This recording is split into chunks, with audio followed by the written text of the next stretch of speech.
Good morning, everyone. It's about 9 a.m. straight up on a Tuesday morning. As you can see this might be it won't be repurposed on my channel. I also welcome my YouTube audience, which is very small compared to Pod TV, but my audience knows who I am. So um, it may be repurposed on Thursday, and it may be repurposed on Thursday, and it just may be repurposed on Thursday. I don't know, and so it just may be repurposed on Thursday. I don't know, but most likely it will be. And I appreciate you guys being here. Yes, it will be repurposed on Thursday because typically my show is on Thursdays, not Tuesdays. We just pre-record it on Tuesdays. So it will be repurposed on Thursdays. But today, I want to talk about education and the riots going on in LA over education. And coming from a special ed perspective, I know this all too well. Okay, so I thought about this topic all week and all week since it was brought to my attention last week. And then it landed up being that it was brought to my attention last week by Mark because a friend of mine who is a more recent friend happened to be a speech pathologist, and she works with a dear friend of mine out in LA, and she happens to be in the classroom teaching kids speech. So I wanted to talk to you guys about the perspective of special ed. Now, you might see, or you might have your kids tell you that their friend Tommy had to be pulled out of the classroom for special ed purposes, special education. And Tommy, in his IEP, which is Individualized Education Plan, which I have in the ISP down here for my care, which is Individualized Support Plan, and Individualized Education Plan, that's what we're talking about. That's what they use in these classrooms all across the country. I don't care if you're big, small, medium-sized school. And I know you guys know about the school shooting yet again in Nashville, Tennessee. It was a Presbyterian church. The shooter was transgender, and she was a former student at the school and got disgruntled and went into the school, taught teachers and students. 3 9-year-olds died, 3 teachers died in their 60s. So let's hope there wasn't any special ed kids in that classroom to be traumatized for the rest of life. But basically, what a special ed teacher does, and first I'm going to tell you what a special ed teacher does, and then we're going to break down what a one-on-one aide does.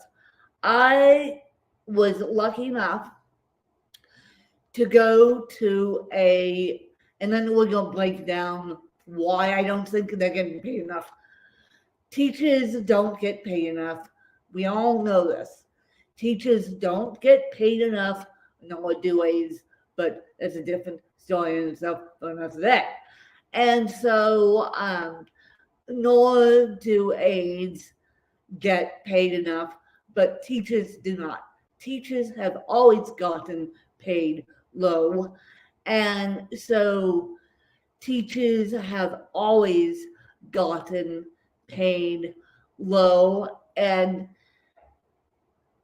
the reason why I think they're on strike in LA is because they are going, they want more pay and more benefits. I mean, I was very, very lucky to have teachers, and granted, I went to a private school with no scholarship. Thank you very much.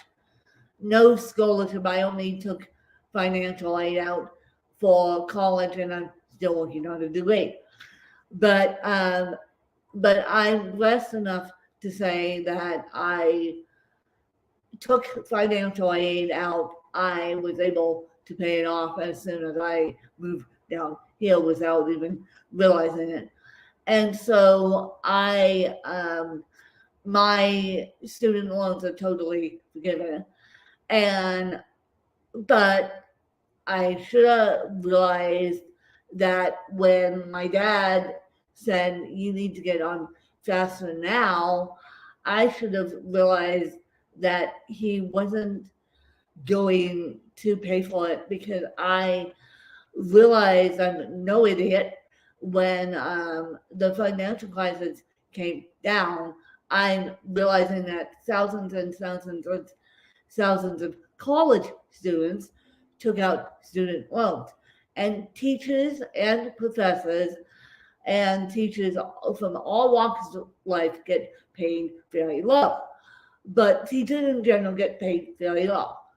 But the special ed teachers, ooh, boy, they get paid lower than the teachers. And so basically, my perspective on education is this. I was very lucky to go to a private school. I was also very lucky to have the teachers that I had who inspired me. I actually still keep in contact with a couple of them, more times than not, more times on social media. And they know what I do. They know that I have a podcast. And they know that I have a YouTube channel as well. So those teachers got before they met me and before we became friends, basically, those teachers got the training that they needed back east. Both of them got the training back east. And because Colorado, because they came with previous training, Colorado bucked and boxed and squawked at them. Colorado is not a progressive state when it comes to education of special ed. And then we have on top of it, Arizona, fun fact in Arizona, and this is why I won't go back into the education field in Arizona, a white woman in a wheelchair, no way. And so this is why I won't go back into the education field. You think Colorado is not progressive when it comes to special ed. Well, if you look at the state of Arizona, we're ranked one of, and I know retired teachers down here, where Arizona is ranked one of the worst educational states in the country for elementary school, for middle school, for high school. And so, yeah, put that on top of a kid that's struggling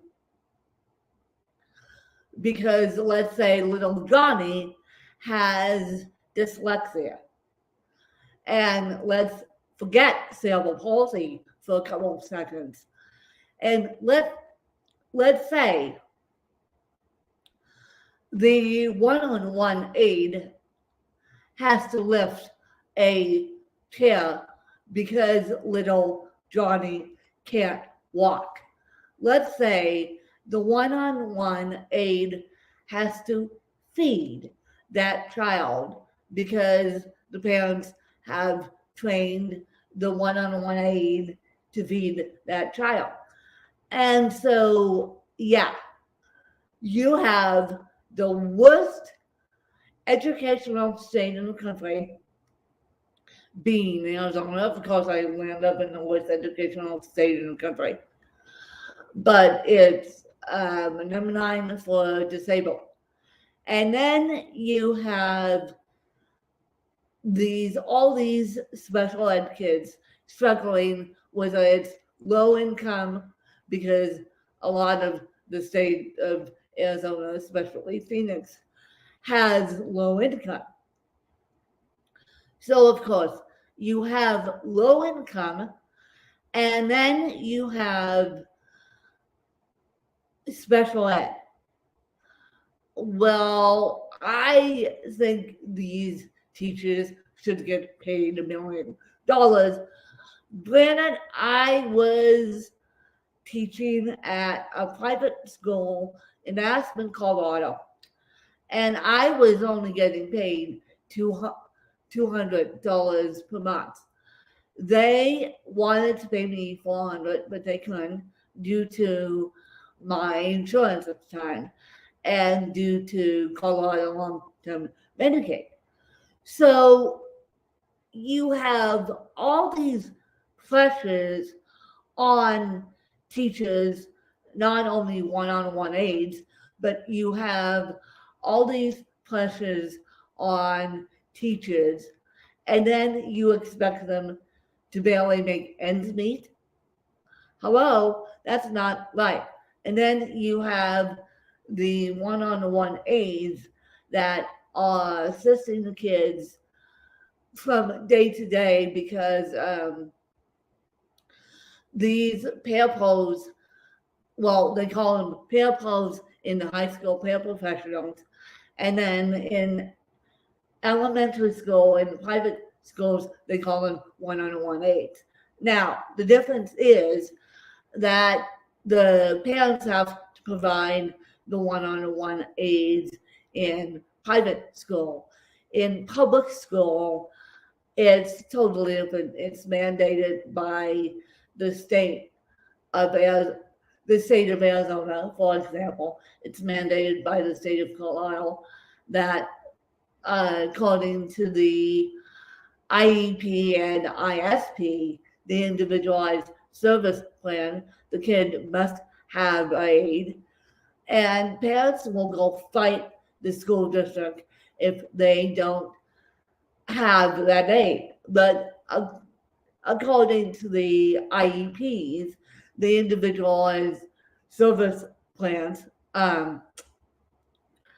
then they can go, they can get a parent to basically take notes in every single classroom. I had the luxury of having both. I had a one-on-one aide that was gifted to me, basically. And this was, I had many one-on-one aides through private school.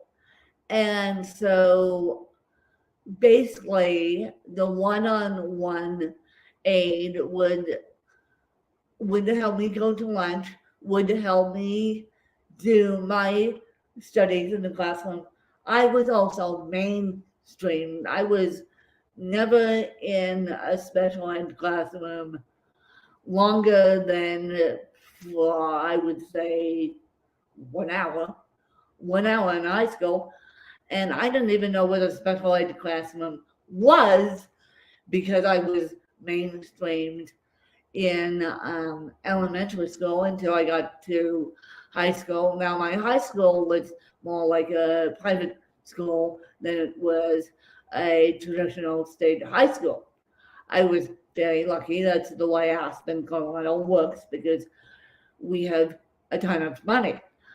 But I think that these aides, these paraprofessionals, should be paid higher. I also think the main classroom teacher should be paid higher. Now, granted, I was only working part-time due to my disability. And so, but I honestly think the pressures that teachers have to go through on a daily to weekly basis, especially after a school shooting, yet again, I think the pressure of teaching, and that's why a lot of people quit teaching, including myself, and became a full-time content creator for those with disabilities. And so I feel like it shouldn't, teachers shouldn't have to struggle to make ends meet. They have enough pressure on their plate to protect their kids in the classroom. And teachers are mandatory reporters.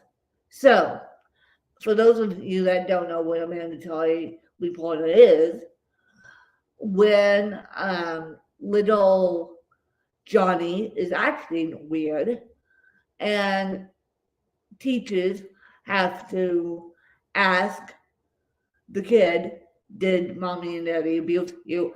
Or all of these kids come out and say it, and because preschoolers can't keep their mouths shut, and mommy and daddy were fighting, mommy and daddy hit me, and then the teachers have to go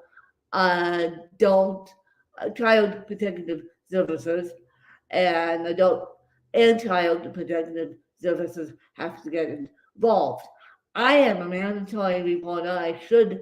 All my aides are a mandatory reporter. So the company that I work with, all my aides are mandatory reporter. I keep stressing to this. I should become a mandatory reporter for the state of Arizona because I need to do that out of guilty conscience too. And so eventually I will do that. But basically, a mandatory reporter has the right to call adult protective services, in this case, child protective services. So I believe that teachers should get paid highly from what they're being paid now, especially speech pathologists, which Mark and I have a good friend who admitted the other day she was a speech pathologist, and I'm still trying to get Nancy on my podcast and to talk to her about LinkedIn and speech pathology and all that good stuff. And so when you see and when your kids tell you that their friend had to be pulled out for special reasons, for special education reasons, that is what the special ed teachers do. They pull kids out, and that's what the paraprofessionals do. They follow us around like little ducklings and make sure we don't fall over and make sure we get all the help we need. And then in private school, as I said, it's completely different because parents have to provide the one-on-one aid. I was lucky that my family provided the one-on-one aid, and my mom's brother provided the one-on-one aid for years. And so but my dad paid the bill. And so the bill of the school, the tuition of the school.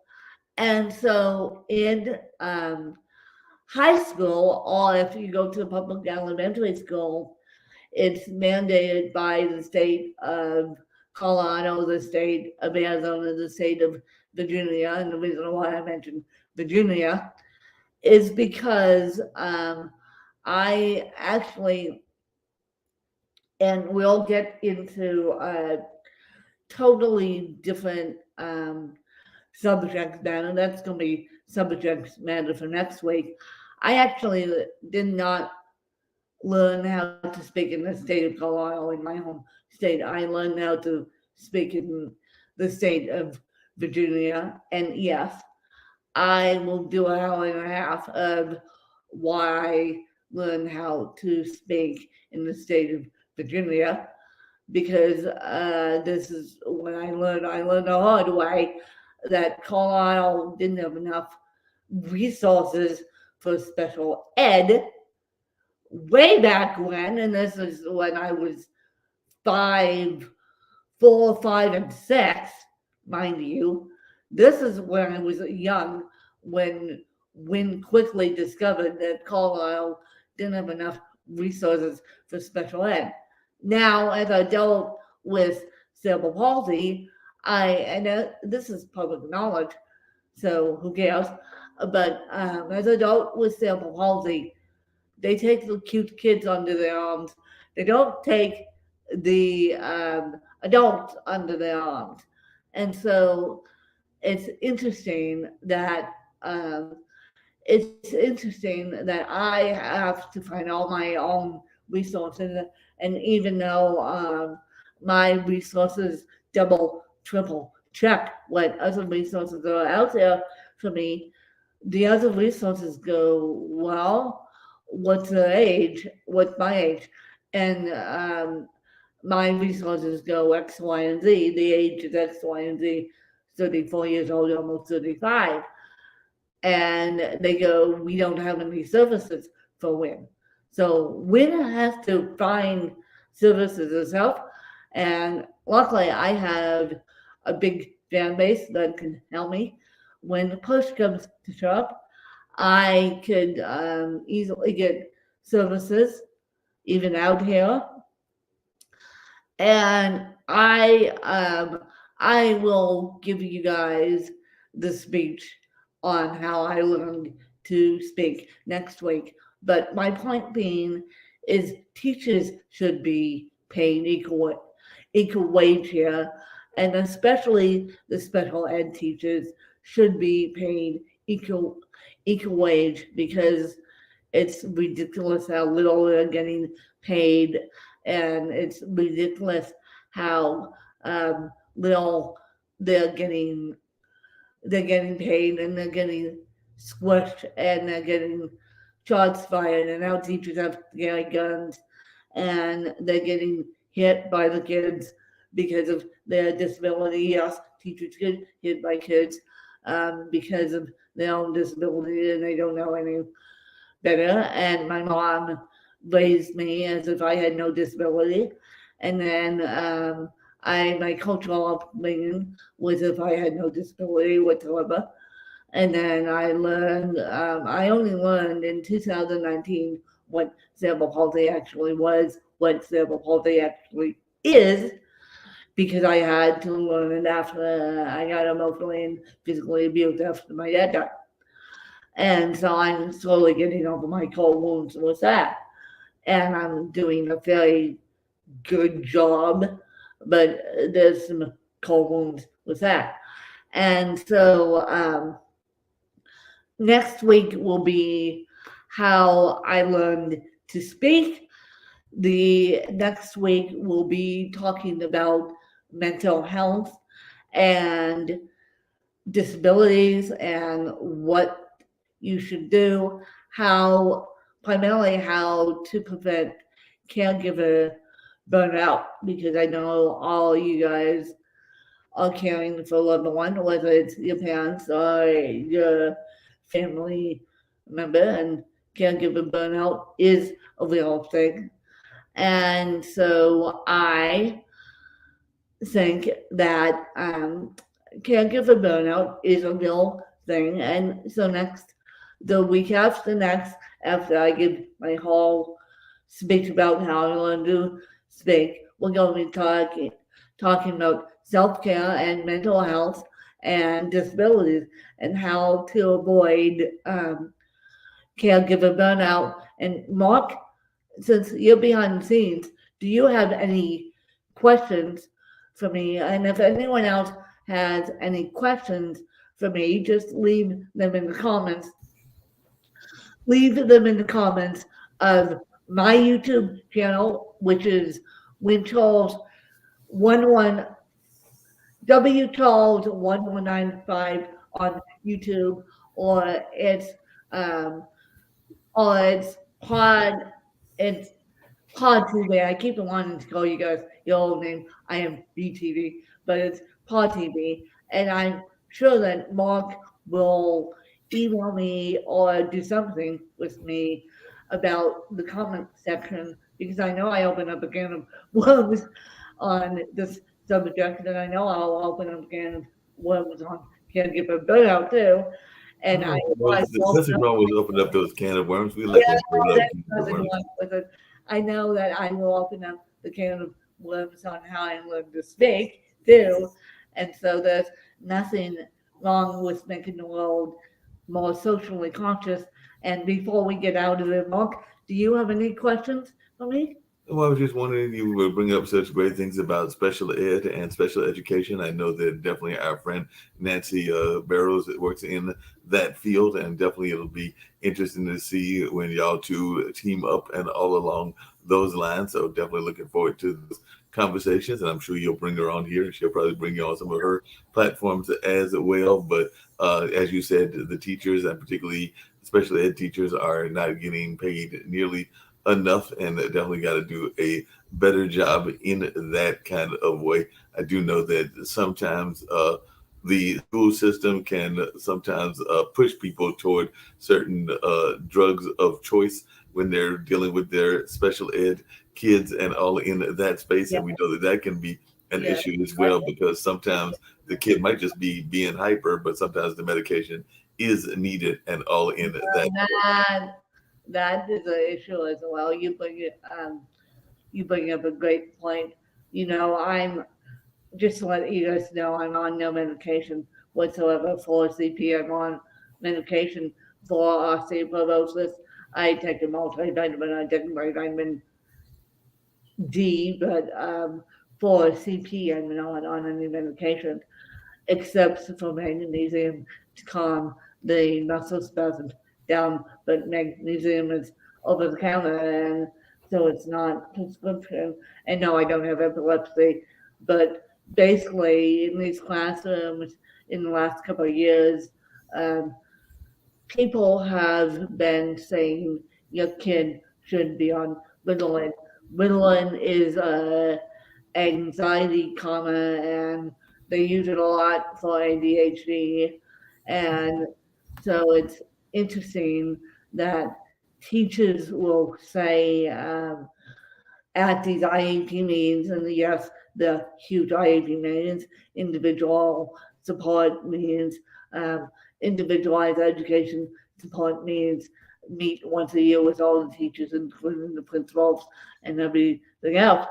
But and I've been a part of my own IEP meetings because I was able to comprehend, and they make you sign off on a bunch of documents. They come up with the next IEP meeting for the next year.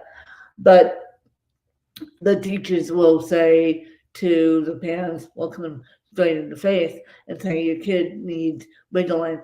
Always, always, always, and this, I'll leave you with this, always be your kid's advocate, or get um, or get someone else to be your kid's advocate. I know there's lawyers out there that deal with special ed discrimination.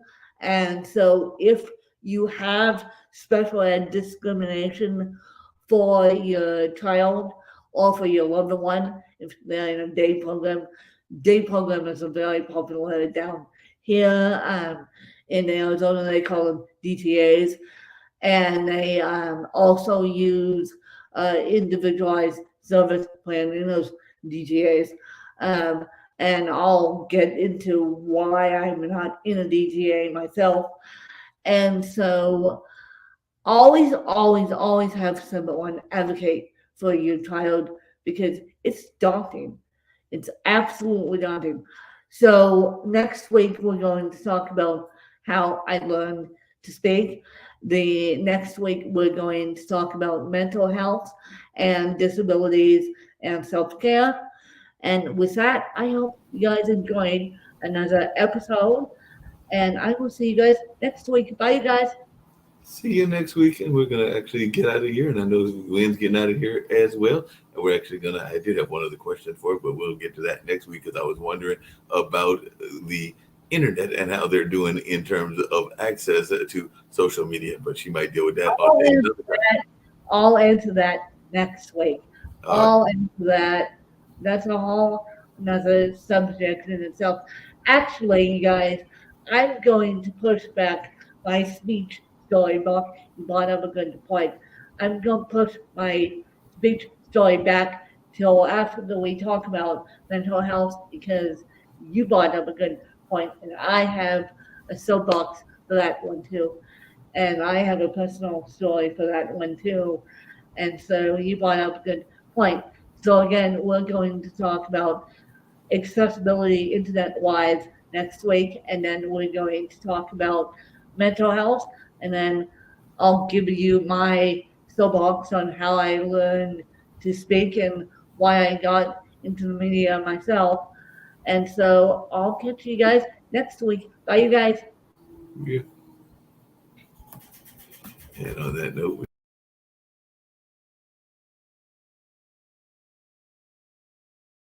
I'd like you to imagine with me, if you will, opening an app where you can collaborate with like-minded individuals from around the world, get inspiration and in-app tools to launch and grow your business, as well as share your knowledge and earn compensation, all in one app. Well, the name of that app is Truso, short for Truly Social. Hi, I'm Matthew Newman, the founder and CEO of Truso. A new concept in social media, Truso is designed from the ground up to be a platform that's both social and empowering for all its users. How exactly do we do that? I'm glad you asked. First, Truso brings the world together via video. Psychologists assert that video provides a significantly more effective connection than audio only. When you enter a community on Truso, you're face-to-face. Second, on Truso, you don't have to have 1 million followers to monetize. Our business model allows all hosts and moderators to monetize, no matter the size of your following, by 1, producing fee-based content, and 2, inviting others to join the platform as subscribers. Even more, Truso has an in-app resource library with over 100 free resources, forms, and documents to help you build your brand and grow your business. Third, Truso is inclusive. The deaf and hard of hearing communities make up 360 million people worldwide. Unlike audio-only apps, Truso embraces this community, providing a networking platform that allows them to participate via video and closed captioning. We even have a deaf and hard of hearing foundation in the works as well. Fourth, Truso is both social and safe. We refer to Truso as a virtual extension of the beauty shop, barbershop, and brainchild of the community. A place where there's laughter, along with wisdom, growth-oriented conversation, and genuine connections in a safe space. Truso even has proprietary security to ensure we maintain a safe environment for everyone. Where are we at now? Truso is live, y'all. We've launched in beta, and we're acquiring users daily. We have an incredible development and marketing team, plus amazing celebrity influencers at the table, helping us spread the word around the globe, beginning within the African diaspora and beyond by creating a safe space for growth, connection, and collaboration. We're truly excited about Truso. We've created something special for which there is a global market.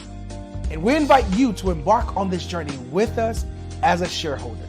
The future for Truso is truly bright. Join us and let's go there together.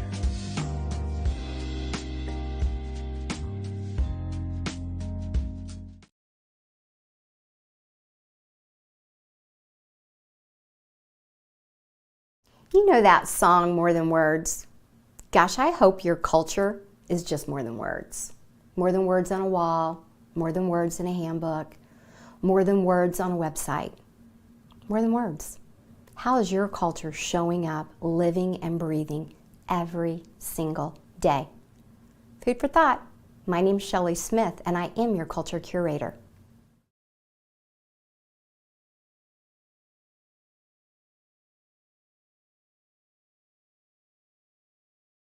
What has time told you about the power of friendship in your life? Hi, I'm Trevi A. McDonald, author of the novel Time Will Tell, a coming-of-age story about the power of friendship in the lives of 3 Chicago women who are attending their 10-year high school reunion, and the sequel, Roundabout Midnight, a story about resolving issues, healing hurts, and celebrating Black love. You can find out more about my books at my website, www.drtrevi.com. Thank you.